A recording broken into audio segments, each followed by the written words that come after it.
नमस्कार दोस्तों, स्वागत है आप सभी का आप सबके अपने YouTube चैनल फैक्ट नॉलेज में। दोस्तों, हाजिर हूँ आपके सामने सीटेट का बहुत ही महत्वपूर्ण टॉपिक लेके। जैसा कि आप सबको पता है कि हम लोग प्रीवियस ईयर के काफ़ी क्वेश्चंस को देख चुके हैं और कुछ टॉपिक को भी कंप्लीट कर लिया हमने, जिसमें NCF map based question, inclusive education वगैरह हैं। तो आपने अगर अभी वो वीडियो नहीं देखा है तो जाकर वीडियो देख लीजिए। उसके बाद से आप इस वीडियो को देखिएगा ताकि आपको वीडियो अच्छे से समझ में आए, क्योंकि सारे वीडियो हमारे एक दूसरे से रिलेटेड होती हैं। अगर आप ये वीडियो देख रहे हैं इसके बाद से जाकर वो वीडियो ज़रूर देखिएगा, क्योंकि सीटेट में एक एक टॉपिक बहुत इंपॉर्टेंट होता है और मैं आपको वही टॉपिक करा रहा हूँ जो एग्ज़ाम में बिल्कुल महत्वपूर्ण है। तो चलिए देर न करते हैं, डायरेक्ट चलते हैं हम लोग अपने टॉपिक पे। तो जैसा कि आप सब देख रहे हैं, आज हम लोग टीचिंग मेथड्स पढ़ेंगे। तो टीचिंग मेथड्स क्या है, देखिए इसके बारे में हम लोग एक समराइज रूप से हम लोग जान लेते हैं कि आखिर टीचिंग मेथड्स है क्या। तो देखिए, टीचिंग मेथड्स यानी शिक्षण विधियाँ जो है, जिस ढंग से शिक्षक जो है शिक्षार्थी को ज्ञान प्रदान करता है उसे जो है शिक्षण विधि कहते हैं। यानी कि शिक्षण विधि का प्रयोग बहुत बड़े पैमाने पे हम लोग कर सकते हैं, बहुत व्यापक अर्थ है इसका। लेकिन एक सिंपल अर्थ अगर समझें तो टीचिंग मेथड्स किसी भी, आप कोई भी मेथड यूज कर रहे हैं, आपका लक्ष्य क्या होता है? बच्चे को जो है ज्ञान प्रदान करना, शिक्षा देना, ठीक है। तो शिक्षण विधि जो है, अगर आप देखिए बच्चे को ज्ञान प्रदान करते हैं, ठीक है, तो उसके लिए आप अलग अलग मेथड्स यूज करते हैं। अब देखिए इसको हम एक समराइज देखते हैं। शिक्षण विधि का प्रयोग बहुत व्यापक अर्थ में होता है। एक ओर इसके अंतर्गत अनेक प्रणाली और योजनाएं सम्मिलित की जाती हैं, तो दूसरी ओर जो है शिक्षण की बहुत सी प्रक्रियाएं भी सम्मिलित कर ली जाती हैं। अब देखिए टीचिंग मेथड्स में क्या है कि बहुत सारे योजना आप बनाते हैं, उसकी अलग अलग प्रणाली होती हैं, ये सारी चीज़ें सम्मिलित की जाती हैं और बहुत सी प्रक्रियाएं भी सम्मिलित की जाती हैं। कैसी प्रक्रियाएं, वो सारे हम लोग आगे समझेंगे, ठीक है। अब देखते हैं मेथड्स क्या है। मेथड आप लोगों ने पढ़ा होगा टीचिंग मेथड। तो टीचिंग मेथड्स में मेथड क्या है? मेथड जो है क्या है, यह एक टूल या औजार कह सकते हैं या एक तरीका कह सकते हैं जिससे आप पढ़ाते हैं या अपनी बात बच्चों तक पहुंचाते हैं। ये सिंपली एक वे है जिससे आप अपने बात को, अपने जो जो भी अधिगम कराना है वो बच्चों को आप अधिगम करा पाते हैं, ठीक है। तो एक एक तरीका है, ठीक है। किसी चीज़ को प्रस्तुत करने का हर एक शिक्षण विधि का जो है अपना एक फ़ायदा है। यानी कि अगर किसी चीज़ को आप प्रस्तुत करते हो तो वो तो ठीक है, लेकिन हर शिक्षण विधि का अपना फ़ायदा है, ठीक है। अब इतने सारे टीचिंग मेथड्स हैं, उसके बारे में हम लोग धीरे धीरे एक एक करके पढ़ेंगे। हो सकता है ये वीडियो आपको जो है 2 पार्ट में मिले। वीडियो अगर ज़्यादा लंबी हो जाती है तो वीडियो 2 पार्ट में मिलेगी, क्योंकि और इससे संबंधित मैं आपको क्वेश्चन भी करा दूंगा। पहले टॉपिक कंप्लीट कराऊंगा, उसके बाद से इसी टॉपिक से रिलेटेड यानी शिक्षण विधि से रिलेटेड सारे क्वेश्चन मैं आपको जितने भी पॉसिबल हो सकेंगे मैं आपको करा दूंगा। तो क्या करा है कि हर शिक्षण विधि का अपना एक फ़ायदा है और कुछ नुकसान भी है, तो हम लोग यहाँ फ़ायदा और नुकसान दोनों पढ़ेंगे, ठीक है। लेकिन ज़्यादातर जो है फ़ायदा ही है। अब ये उस व्यक्ति यानी शिक्षक पर निर्भर करता है कि वह किस चीज़ पर और किस विधि को किस तरीके से बेहतर तरीके से समझा सकता है, किस विधि को उपयोग करता है, कौन सा और ये बच्चे पे भी निर्भर करता है कि वो किस विधि से वो समझ पाता है। दोनों चीज़ें महत्वपूर्ण हैं। एक शिक्षक जो है किसी एक मेथड को यूज करके वो सारे बच्चों को भी समझा सकता है, लेकिन हो सकता है वो मेथड किसी खास बच्चे के लिए जो है उपयोगी ना साबित हो। तो ऐसा भी हो सकता है कि किसी खास बच्चे के लिए किसी अलग प्रकार का मेथड यूज करना होगा। इसके बारे में हम लोग आगे अध्ययन करेंगे। आप जैसे जैसे मैं आपको शिक्षण विधियाँ बताऊंगा तो उसके आपको फ़ायदे और नुकसान दोनों बताऊंगा, ठीक है। तो ये इस शिक्षक पर निर्भर करता है कि वो किस चीज़ को और किस विधि से जो है बेहतर समझा सकता है किसी व्यक्ति को। साथ ही यह इस पर भी निर्भर करता है कि बच्चे की उम्र क्या है, उपलब्ध संसाधन कौन कौन है, आपके शिक्षण का जो है तरीका, ये सब इस पर निर्भर करता है। तो शिक्षण विधि ही एक मैटर नहीं करती, बच्चे का उम्र हो गया और उपलब्ध संसाधन कौन कौन से हैं, क्योंकि टीचिंग मेथड्स में भी अलग अलग संसाधन का यूज होता है, ठीक है।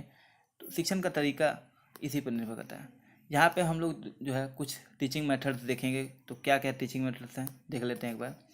तो यहाँ पे हम लोग निम्नलिखित शिक्षण विधि का उपयोग करेंगे, सीखेंगे, उसके बारे में अध्ययन करेंगे। पहला है स्टोरी टेलिंग मेथड, ठीक है। सेकंड नंबर है textbook method. Third number है lecture method. 4 number demonstration method. 5 number है क्वेश्चन आंसर मेथड। और 6 नंबर हमारा हो गया डिस्कशन मेथड, 7 नंबर हो गया ह्यूरिस्टिक मेथड, 8 नंबर हो गया डिस्कवरी मेथड, 9 नंबर हो गया प्रोजेक्ट मेथड, और 10 नंबर हो गया रोल प्ले मेथड, ठीक है। 11 नंबर हो गया ब्रेन स्ट्रूमिंग मेथड, 12 नंबर हो गया प्ले वे मेथड, और 13 नंबर का हमारा जो है टीचिंग मेथड है मॉन्टेसरी मेथड।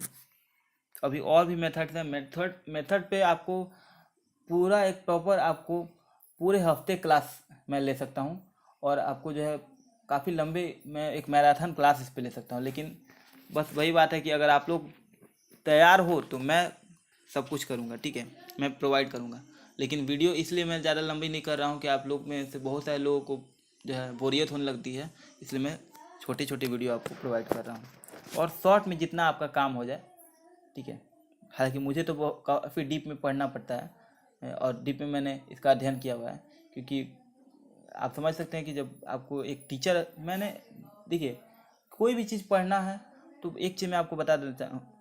आप एग्ज़ाम के मेथड से एग्ज़ाम के वे के लिए आप तैयारी करो, ठीक है, आपको एग्ज़ाम के लिए तैयारी करना है तो ठीक है, लेकिन ये सिर्फ एग्ज़ाम के लिए नहीं मैटर करता, आपकी ज़िंदगी में भी मैटर करता है। आप शिक्षक बनने जा रहे हो, एक बच्चे का निर्माण करना है, ठीक है। आप एक बच्चे का आचरण, उसका पूरा आप जो है व्यक्तित्व निर्माण करते हो। एक शिक्षक को व्यक्तित्व निर्माता कहा जाता है। तो उसमें आपको अपना एफर्ट अच्छे से लगाना पड़ेगा, और एफर्ट लगाने के लिए आप थोड़ा सा मेहनत करोगे ना। अगर आप टीचिंग मेथड सारे जानोगे तो किस बच्चे को क्या किस मेथड से समझ में आता है उससे समझाओगे, और वो अगर अच्छे से आपको समझ पाएगा। आपने अनुभव किया होगा कि आप बचपन में कोई टीचर होंगे, वो आपको अच्छे से कोई टॉपिक को नहीं समझाते होंगे, उनको खुद समझ में नहीं आया होगा, वो आपको नहीं समझा पाते होंगे। तो आप कम से कम अपने बच्चों के साथ ऐसा ना करें, ठीक है। हर किसी के समय में ऐसे शिक्षक होते हैं, तो इसलिए आप ऐसा ना बने जिससे किसी बच्चे का लाइफ बर्बाद हो। तो चलिए अगले मेथड्स को देख लेते हैं। हमारा 13 मेथड हमने देख लिया था। 14 मेथड है डाल्टन मेथड, 15 है इंडक्टिव मेथड, 16 है डिडक्टिव मेथड। इसके बारे में आप लोगों ने बहुत सुना होगा, इंडक्टिव और डिडक्टिव मेथड, यानी आगमन और निगमन विधि, ठीक है। इस सब का हिंदी में भी बताऊंगा। आप सोच रहे होंगे इंग्लिश में है, लेकिन हिंदी में आपको बताऊंगा, क्योंकि हमारे ज़्यादातर व्यूवर हिंदी में हैं। फिर अगला मेथड है एनालिसिस और सिंथेसिस मेथड, और लास्ट है हमारा ड्रिल मेथड। अब इनका हम लोग एक एक करके देखते हैं कि क्या है ये सारे मेथड्स का, क्या उपयोग है, क्या फ़ायदे, क्या नुकसान है, क्या इस मेथड में इसका जो है सार है, ठीक है। तो देखते हैं। पहला मेथड हो गया हमारा स्टोरी टेलिंग मेथड, यानी कि इसमें क्या होता है, इसमें जो है इसे एक कहानी कथन विधि भी हम लोग कह सकते हैं, या कहते ही हैं। अब कहानी कथन विधि में क्या होता है, कहानी में कथन में बच्चों के जो है इसका शिक्षण में, जो बच्चों का खासकर जो छोटे बच्चे होते हैं उनके लिए शिक्षण में इसका बहुत महत्व है। क्यों? क्योंकि कहानी कथन जो है बच्चों को कहानी सुनना बहुत पसंद है, तो कहानी बच्चों के शिक्षण में बहुत उनका महत्व होता है। यह सबसे पुरानी विधि है, ठीक है, सबसे पहले विधि यही था, ठीक है। और सबसे पहले पुरानी विधि में आपने खुद देखा होगा कि आप दादी नानी की कहानियाँ सुनते होंगे, ठीक है, पंचतंत्र की कहानियाँ, ये सारी क्या है, आपको स्टोरी के माध्यम से बच्चों को नैतिक शिक्षा या अलग अलग तरह की चीज़ें को सिखाया जाता है, ठीक है। आज भी प्ले वे मेथड, ये प्ले वे मेथड से काफ़ी हद तक रिलेट करता है, लेकिन ये इसमें सिर्फ कहानी सुनाया जाता है। प्ले वे मेथड में आपको कराया जाता है, लर्निंग बाय डूइंग होती है, ठीक है इसमें। तो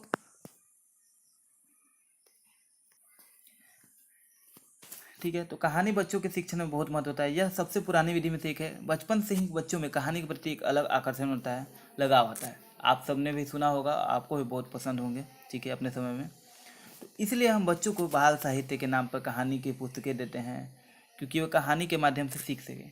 इसके अलावा हम लोग कक्षा में जो है कहानी के माध्यम से उनको समझाते हैं, ठीक है, सिखाते हैं, क्योंकि कहानी के माध्यम से वो सीख सके। कहानी कथन जो है विधि, इसका अब हम लोग देख लेते हैं लाभ क्या है। कहानी कथन विधि का हम लोगों ने समझ लिया कि क्या है, अब इसका लाभ और नुकसान दोनों देखेंगे। तो इसका लाभ क्या है, इससे जो है बच्चों में कल्पना शक्ति का विकास होता है, और प्राइमरी लेवल पे कल्पना शक्ति का विकास होना बहुत ज़रूरी है, क्योंकि यहाँ पे जो मेन पड़ाव होता है, यहाँ पे अगर आप सीख लेते हो, बच्चे में कल्पना शक्ति का विकास होगा, तो जो क्रिएटिविटी उसके अंदर आएगी वो आगे वो उपयोग कर पाएगा।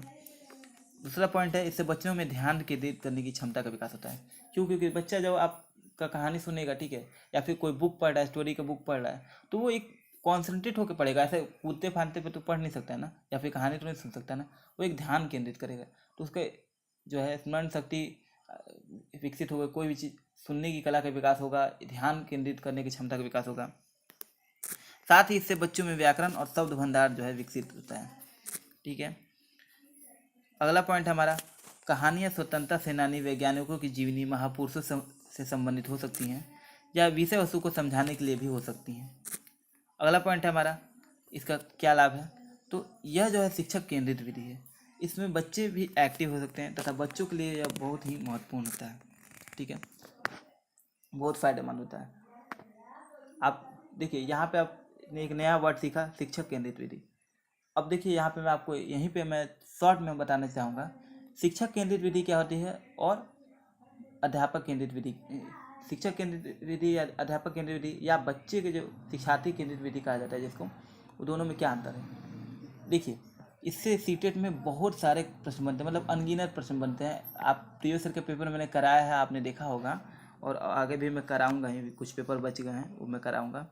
तो देखिए शिक्षक केंद्रित विधि क्या होता है, जिसमें बच्चा जो है एक्टिव नहीं होता है, इनएक्टिव होता है, और सारा सेंटर यानी पूरी कक्षा का सेंटर कौन होता है, शिक्षक होता है। यानी सारा दायित्व शिक्षक के ऊपर होता है, वही एक्टिव रहेगा, वही कराएगा, जो भी करना होगा वही पढ़ाएगा, वही अधिगम कराएगा। ठीक है, बच्चे करके नहीं सीखते हैं, यानी लर्निंग बाय डूइंग नहीं होती है।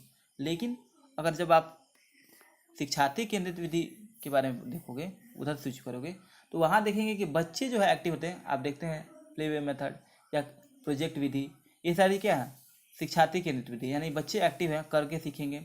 और शिक्षार्थी क्या होगा, यानी यहाँ पे शिक्षार्थी एक्टिव रहेगा और शिक्षक की भूमिका यहाँ निष्क्रिय रहेगी, वो सिर्फ फैसिलिटेटर होगा, सुविधा प्रदान करेगा, गाइड करेगा, गाइड की भूमिका में रहेगा। ठीक है, तो एक संक्षेप में मैंने यहाँ पे आपको परिचय दे दिया। अब आगे चलते हैं। अब अगला है textbook method. Text book method क्या है, यानी पुस्तक विधि। तो पुस्तक विधि को देख लेते हैं। यह जो है शिक्षक केंद्रित विधि है। फिर से शिक्षक केंद्रित विधि आपने समझ लिया कि शिक्षक केंद्रित विधि क्या है। इसमें जो है पुस्तक द्वारा शिक्षण किया जाता है। अब देखिए मान लीजिए कि पुस्तक द्वारा आप कोई बुक पढ़ा रहे हैं, ठीक है, बुक को रीडिंग करवा रहे हैं या बुक से आप पढ़ पढ़ के बता रहे हो, ठीक है, तो ऑब्वियस है कि टीचर ही पढ़ पढ़ के एक लाइन पढ़ेगा, एक पैराग्राफ पढ़ेगा और उसको समझाएगा, डिस्क्राइब करेगा। तो पूरी तरह से जो है शिक्षक पे जो है निर्भर हो गया ये बच्चा। ठीक है, तो इसलिए ये शिक्षक केंद्रित विधि हुआ। अब यह दो प्रकार का हो सकता है। पहला, इसमें शिक्षक ही पुस्तक पढ़ता है और महत्वपूर्ण बिंदुओं को बच्चों को समझाते जाता है, जैसे कि आप सब हम लोग करते हैं कक्षा में। और दूसरा, इसमें शिक्षक बच्चों से पुस्तकों का पठन करवाता है और पुस्तकों के महत्वपूर्ण बिंदु समझाते जाता है। ये भी होता होगा आपके कक्षा में। ठीक है, तो अब इसका फ़ायदा क्या है, इस विधि के फ़ायदे आप जान लेते हैं। तो यह जो है बच्चों को स्वावलंबी बनाता है, यानी कि सेल्फ डिपेंडेंट बनता है। बच्चे खुद से जो है, आप मान लीजिए कोई महत्वपूर्ण बिंदु समझाते जाते हैं, बुक पढ़ाएं, उनसे पढ़वाते हैं और महत्वपूर्ण बिंदु समझाते जाते हैं, तो बच्चे में एक तो पढ़ने की कला का विकास होगा। दूसरा, वो जो है अच्छे से वो खुद से जो है सेल्फ डिपेंडेंट होंगे, यानी कि शिक्षक पर निर्भर नहीं रहना पड़ेगा, वो पढ़ेंगे और खुद से समझने की धीरे धीरे उनमें क्षमता विकसित होगी। अगला पॉइंट है, यह बच्चों में समझ विकसित करता है, जिससे धीरे धीरे बच्चे पढ़कर समझना सीखने पर खुद से कई पुस्तकें पढ़ सकते हैं। यानी कि जैसा कि मैंने आपको बताया कि बच्चे जब खुद से सेल्फ डिपेंडेंट हो गए, पढ़ते पढ़ते उनको आदत हो जाएगी, शब्दों का अर्थ समझ आने लगेगा, तो वो बच्चे खुद से पढ़ने लगेंगे, बहुत सारी पुस्तकें वो खुद ही पढ़ डालेंगे। ठीक है, किसी की हेल्प की जरूरत नहीं पड़ेगी। अगले मेथड पे चलते हैं। अगला हम लोग देख लेते हैं। अगला है हमारा लेक्चर मेथड, यानी व्याख्यान विधि। सबसे ज़्यादा यूज इसी का होता है। ठीक है, इसे चॉक एंड टॉक विधि भी कहते हैं, चॉक एंड टॉक विधि भी कहते हैं, क्योंकि इसलिए इसे कहते हैं, इसे पारंपरिक विधि भी कहते हैं। क्यों कहते हैं, क्योंकि देखिए इसमें शिक्षक क्या करता है, चौक पे लिखेगा और बच्चों को समझाएगा। ठीक है, चौक पे लिखेगा, समझाएगा। किसी मान लीजिए आप व्याख्यान कर रहे हैं, कोई टॉपिक है उसको बता रहे हैं आप, ठीक है, लेक्चर मेथड कर रहे हैं, लेक्चर समझा रहे हैं किसी चीज़ को, तो एक सिंगल साइडेड होता है, सिर्फ शिक्षक ही बोलेगा, बच्चे तो जल्दी बोलते नहीं हैं, और बोल रहा है बीच बीच में महत्वपूर्ण बिंदुओं को पॉइंट करते जा रहा है बोर्ड पे। ठीक है, तो ये इसलिए इसे चॉक एंड टॉक विधि भी कहते हैं। अब जो है इसे पारंपरिक विधि कहते हैं, क्योंकि सबसे पुराने विधि में से एक है और सबसे ज़्यादा इसको यूज किया जाता है। ठीक है, हमारे बचपन में अधिकतर यही यूज किया जाता होगा। ठीक है, आप सबके बचपन में यही यूज किया जाता था, हमारे बचपन में यही यूज किया जाता था, क्योंकि सबसे आसान यही लगता है। ठीक है, यह सबसे पुरानी शिक्षण विधि में से एक है। इसे जो है चॉक एंड टॉक इसलिए कहते हैं क्योंकि इसमें चॉक का और टॉक अर्थात बात का बहुत उपयोग करते हैं। यह शिक्षक केंद्रित विधि है, जैसे कि आप सब पहले ही समझ गए होंगे। जब चॉक टॉक विधि है यानी कि शिक्षक ही बात कर रहा है तो शिक्षक केंद्रित विधि ही होगा। इसमें किताबों का इस्तेमाल ज़रूरी नहीं होता। यह लॉजिकल, सिस्टमेटिक और इम्प्रेसिव होना चाहिए। यानी कि क्या है लेक्चर विधि में, किताब देखिए टीचर को अगर नॉलेज उस चीज़ का है, उस टॉपिक को उसने पढ़ लिया एक बार, अगर घर से तैयार करके आया है वो, तो उसको बुक की ज़रूरत नहीं है, ना ही बच्चे को उसको ऐसे ही पढ़ाया जा रहा है, समझाया जा रहा है, लेक्चर दिया जा रहा है। तो व्याख्यान विधि का इस्तेमाल करने के लिए किताबों का इस्तेमाल जरूरी नहीं होता। यह लॉजिकल होना चाहिए, यानी कि किसी टॉपिक को पढ़ा रहा है तो सिस्टमेटिक और लॉजिकल होना चाहिए। किसी चीज़ को एकदम लॉजिक ऐसा कुछ नहीं, कुछ भी पढ़ा दिए, कुछ भी बोल दिए, वो जरूरी होता है। और इम्प्रेसिव होना चाहिए, जिससे बच्चे जो है इंटरेस्ट ले के पढ़ सके, समझ सके, वो बोर ना हो, ठीक है। इसलिए इम्प्रेसिव होना चाहिए, ठीक है। सिस्टमेटिक होना चाहिए, यानी कि पहले पैराग्राफ से सीधे 8वें पैराग्राफ पे नहीं चले जाएं, धीरे धीरे धीरे धीरे आप आगे बढ़ेंगे, ठीक है। और लॉजिकल होना चाहिए। अब इसका फ़ायदा देख लेते हैं। तो फ़ायदा क्या है? तो इसका फ़ायदा है इसमें प्रश्नों को बीच बीच में जोड़ सकते हैं, जिससे पता चलता रहता है कि लर्निंग हो रही है यानी कि अगर आप व्याख्यान विधि मान लीजिए कर रहे हैं, व्याख्यान विधि से पढ़ा रहे हैं, तो आप बीच में कोई क्वेश्चन कर दिए, मान लीजिए कि आप जो है पढ़ा रहे हैं कि जो है डाइजेस्टिव सिस्टम पढ़ा रहे हैं आप, ठीक है। तो आपको क्या होगा, बीच में आप बोल देंगे, जैसे बता रहे हैं कि जो है जीभ के बारे में पूछ सकते हैं कि कितने तरह की जो है लार ग्रंथियाँ होती हैं, या फिर आप पूछ सकते हैं कि दांत कितने प्रकार के होते हैं। ऐसे बीच बीच में क्वेश्चन ऐड करते जाएंगे, जिससे पता चलेगा कि बच्चे में लर्निंग हो रही है नहीं, और हो रही है तो कितनी हो रही है। अगला पॉइंट है, इसके द्वारा आप कम समय में इसके द्वारा जो है कम समय में ज़्यादा लोगों तक आप बात पहुंचा सकते हैं, ठीक है।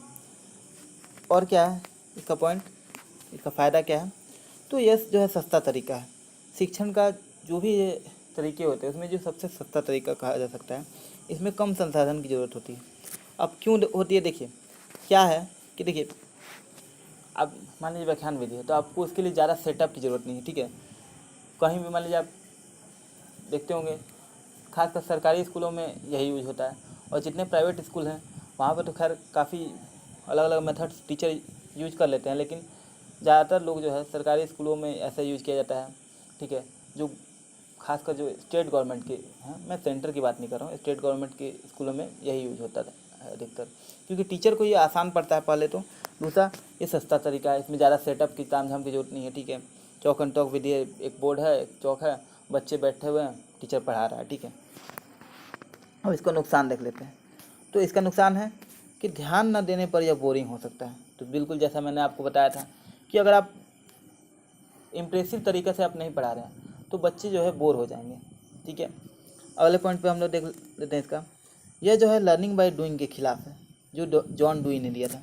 तो जॉन, अब यहाँ से एक और पॉइंट निकल जाता है कि लर्निंग बाय डूइंग का सिद्धांत किसने दिया था। एक क्वेश्चन मैंने इस संबंधित मैंने कराया था, ऐसे ही इंटरकनेक्ट होता है, ठीक है। मैंने बोला था कि हमारे जितने वीडियो हैं इंटरकनेक्ट होते हैं, और आपने पहले की वीडियो नहीं देखे हैं तो थोड़ा सा परेशानी हो सकती होगी, ठीक है।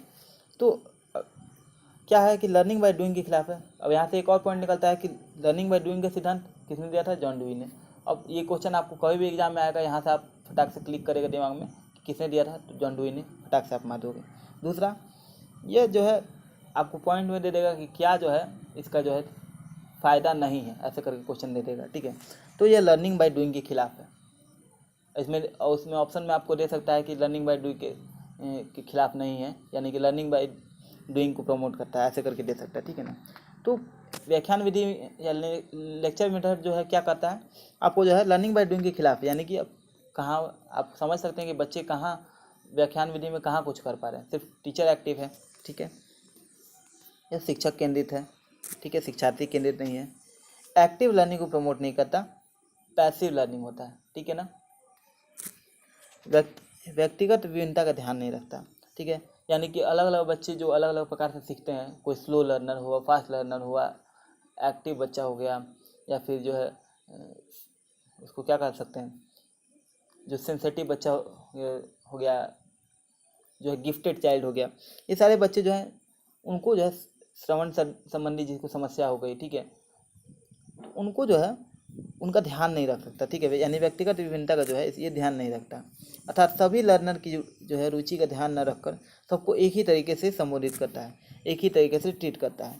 साथ ही यह किसी खास बच्चे की आवश्यकता को भी नहीं समझता है। जैसे कि मैंने आपको बताया कि अगर मान लीजिए वो श्रवण संबंधित परेशानी है, यानी कि सुनने संबंधित परेशानी है, तो वो उसका ध्यान नहीं रखता है। वो अब एक ही सबको कहा जाता है ना, एक ही लाइन में सबको लेके चलना, वही ये करता है। ठीक है, अब अगला हम लोग देखते हैं।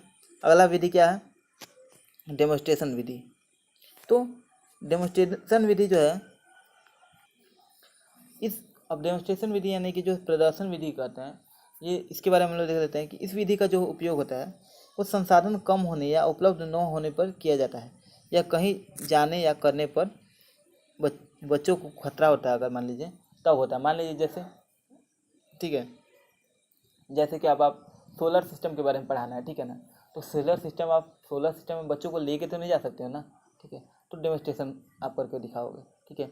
या फिर मान लीजिए अगर आप कहीं जू वगैरह में, फैक्ट्री वगैरह में लेके जाना हो, कोई चीज़ को समझाना हो, ठीक है, तो फैक्ट्री वगैरह में, जू में वगैरह में अगर आप ले करके जाते हो, ठीक है, वहाँ पर अगर आप बच्चे को खतरा होता है, ठीक है, तो आप यहीं से आप डायरेक्ट प्रदर्शन करके बता सकते हो। इसमें शिक्षक प्रदर्शन करने के साथ साथ वर्णन भी करता है, और इसमें बच्चे एक्टिव होते हैं।